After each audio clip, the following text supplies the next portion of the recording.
අයිබෝන් අපි මේ වීඩියෝ එකේ කතා කරන්නේ නැහැ Bootstrap වල margin සහ paddings use කරලා ඔයගලන්ගේ web page එකේ තියෙන elements අතර spacing manage කරගන්නේ කොහොමද කියලා. ඉතින් මේ spacing වලට අපිට ප්‍රධාන වශයෙන් පාවිච්චි කරන්න පුළුවන් margin සහ padding. එතකොට margin වලට අපිට දෙන්න පුළුවන් m dash කියලා number එකක් 0 ඉඳලා 5 වෙනකන් 0 නම් 0 ඊට පස්සේ 1 ඉඳලා 5 වෙනකන් values තියෙනවා. අපි ඒක බලමු ඉස්සරහට ඒ ගැන වැඩි විස්තර ඇතුව. ඊළඟට ඔයාලට මොකක් හරි එක direction එකකට එක පැත්තකට margin එක දෙන්න ඕන නම් ඔයාලට දෙන්න පුළුවන් m අපිට දෙන්න පුළුවන් top නම් t bottom නම් b left නම් s ඒ කියන්නේ start එතකොට right නම් e ඒ කියන්නේ end කියන එක. එතකොට x කියන්නේ වමෙන් සහ දකුණෙන් එහෙම නැත්නම් start end එහෙමත් නැත්නම් left right. y කියන්නේ top and bottom දෙකම එකතු කරලා අපිට දෙන්න පුළුවන් margin එක සැරේ. එතකොට paddings ගත්තත් එහෙමයි p dash කියලා අපිට value එකක් දෙන්න පුළුවන් මේ බිංදුවේ ඉඳලා 5 වෙනකන් ඊළඟට p direction සහ dash එක දාලා ඒකේ amount එක එහෙම නැත්නම් value එක දෙන්න පුළුවන්. අපි එහෙනම් ඉස්සෙල්ලා බලමු margins ගැන. මුලින්ම මම create කරගන්න div එකක්. ඒ div එකේ අපි දාගමු sample text එකක්.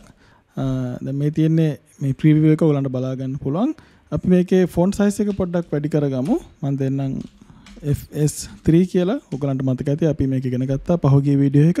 ඔයගොල්ලෝ දන්නවා දැන් මොකක් හරි element එකක margin එකක් දුන්නාම ඒ element එක එළියේ ඉඩ තමයි ඒකෙන් manage වෙන්නේ.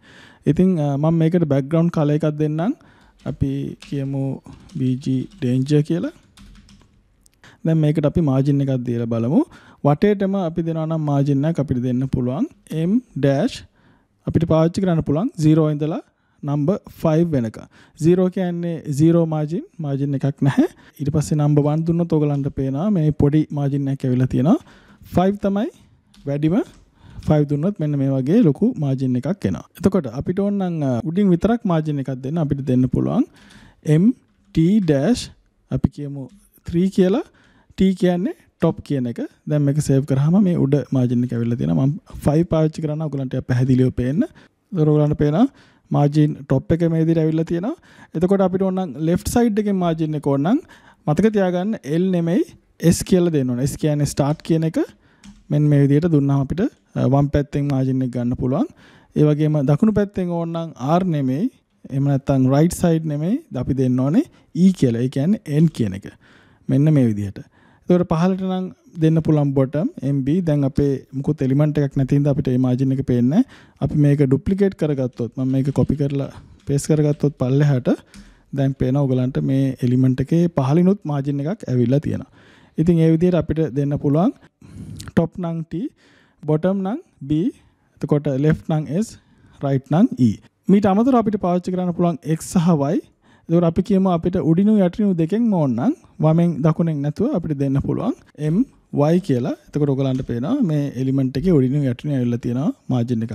එතකොට mx කියලා අපිට දුන්නොත් ගන්න පුළුවන් වමෙනුයි දකුණු එහෙම නැත්නම් start සහ end. එකෙන් margin එක මෙන්න මේ විදිහට. මේ numbers ගැන පොඩ්ඩක් අපි කතා කරොත් ඔයගලන්ට පේනවා අපි කිව්වා 0 ඉඳලා 5 වෙනකන් තියෙනවා කියලා. ඒතර මේ තියෙන්නේ ඒ numbers වලින් represent කරන margin එකේ size එක. එහෙම නැත්නම් padding වලටත් මේ numbersමයි තියෙන්නේ. එතකොට number 1 නම් 0.25 rems. ඒ කියන්නේ 4 pixels.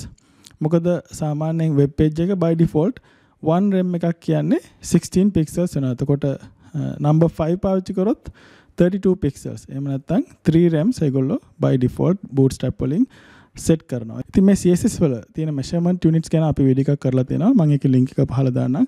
ඔයගලන්ට ඒ ගැන වැඩි විස්තර දැනගන්න ඕන නම් ඉගෙන ගන්න පුළුවන්. හරි. ඊළඟට බලන්න යන්නේ paddings ගැන. ඒතකොට margin එක කියන්නේ element එක වටේ තියෙන ඉඩ. padding එක කියන්නේ මේ element එකේ තියෙන border එකයි ඒ element එකේ තියෙන content එකයි අතර තියෙන දුර. එතකොට අපි මේකට දුන්නොත් මම මේ background color එක වෙනස් කරගන්නම් warning කියලා පළවෙනි element එකේ. දැන් මේකට අපි දුන්නොත් px5 කියලා. ඕගොල්ලෝ හිතන්නේ මොනවා වෙයි කියලාද? අපි මේක save කරලා බලමු.